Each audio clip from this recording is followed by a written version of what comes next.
सबका जय मसीह की। प्रिय साथियों, आइए हम परमेश्वर के वचन के द्वारा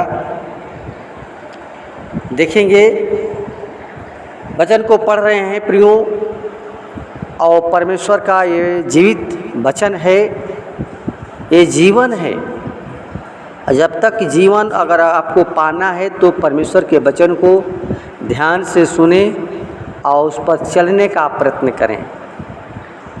इसलिए प्रियो, दाऊद भजन संहिता 121 का 4 और 5 पद में वो कहता है कि देख, इस्राएल का रक्षक न तो ऊँघेगा न सोएगा, यहोवा तेरा रक्षक है, यहोवा दाहिनी ओर तेरी आड़ है।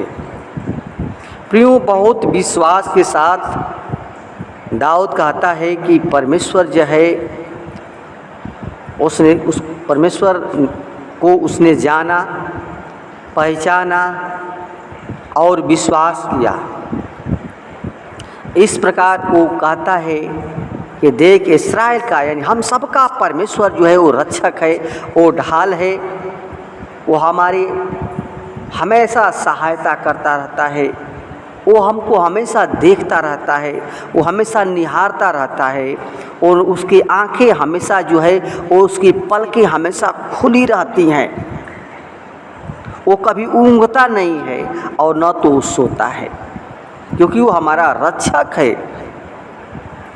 और हमारा वो दाहिनी ओर कहता है कि यहोवा हमारी दाहिनी ओर आड़ है। हमेशा प्रियो, जैसे मुर्गी अपने बच्चों को पंखे तले छुपाती है, उसी प्रकार परमेश्वर हमारा हर दुख से, बीमारी से, परेशानी से वो छिपा रख देता है। इसलिए हमारा परमेश्वर जो है प्रियो सच्चा है, वो जीवित और अनंत जीवन है, और उसके कार्य रात दिन क्रियाशील रहते हैं, क्योंकि वही सर्वोपरि परमेश्वर है और उसके जैसा कोई नहीं है।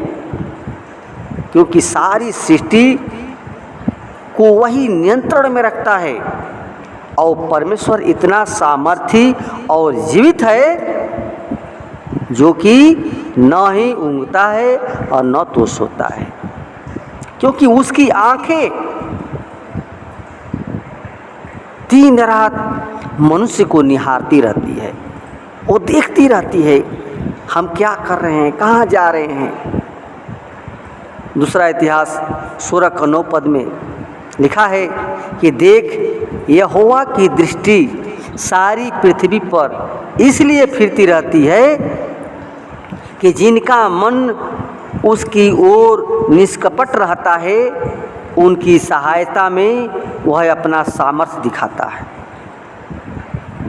प्रियो, इसका उदाहरण जो है बाइबल में मिलता है कि जब एलिय्याह ने बाल के नबियों से कहा कि बछड़े के टुकड़ों के ऊपर लकड़ी भी थी और आग के लिए देवता से आग्रह करना था। बाल देवता के वे लोग सुबह से लेकर दोपहर तक आग्रह करते रहे कि हे बाल देवता हमारी सुन, किंतु न तो कोई शब्द हुआ और न कोई उत्तर आया। तब एलिय्याह ने और भी जोर से कहा कि और जोर से पुकारो, क्योंकि वह तो देवता है और वह ध्यान मगन होगा, कहीं गया होगा या सोया होगा, और उसे जगाने की आवश्यकता है। प्रियो, एलिय्याह ने कहा कि खूब जोर जोर से पुकार कर और चिल्ला चिल्ला कर पुकारो, लेकिन उनका परमेश्वर वो सुनने वाला नहीं है। वो अपने आप को वो जोर जोर से पुकार कर और अपनी रीति के अनुसार तलवारों और भालों से अपने आप को यहाँ तक घायल किया कि वो लहूलुहान हो गए। तब ऐसा हुआ कि दोपहर बीत गई, वरन भेंट चढ़ाने के समय आ गया और चिल्लाते ही रहे, परंतु न तो किसी ने उत्तर दिया और न कोई ध्यान दिया। ये पहला राजा 18 का 26 और 29 पद में लिखा है।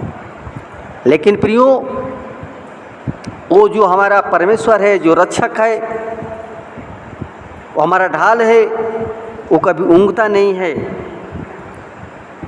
और जो एलिय्याह था, परमेश्वर का जन था, परमेश्वर का भय मानता था। और जैसे ही एलिय्याह ने यह दुहाई दी, प्रार्थना की कि हे यहोवा मेरी सुन, कि ये लोग जान लें कि यहोवा तू ही परमेश्वर है और तू ही ने उनके मनों को फेर दिया है।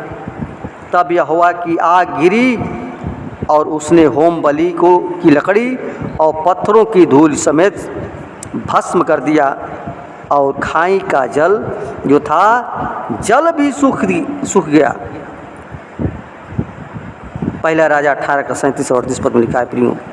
इसलिए जो ऊँघता और सोता है वे रात में ही ऊँघने और सोने का कार्य करते हैं, और हमारा परमेश्वर के लिए तो रात और दिन दोनों एक समान हैं।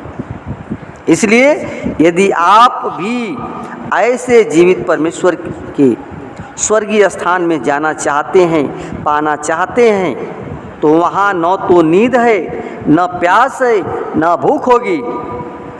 और जो न ऊँघता है परमेश्वर, न वो सोता है, जो अनंत तक वो रहने वाला है, एक सा है, वो हमेशा ही वो जागृत की अवस्था में रहता है, यानी जागता रहता है। और हमसे यही चाहता है कि हम भी जागृत रहें, जागते रहें, क्योंकि हम न तो रात्रि के और न ही अंधकार के हैं। अतः हम दूसरे के समान सोते न रहें, परंतु सजग और सतर्क रहें।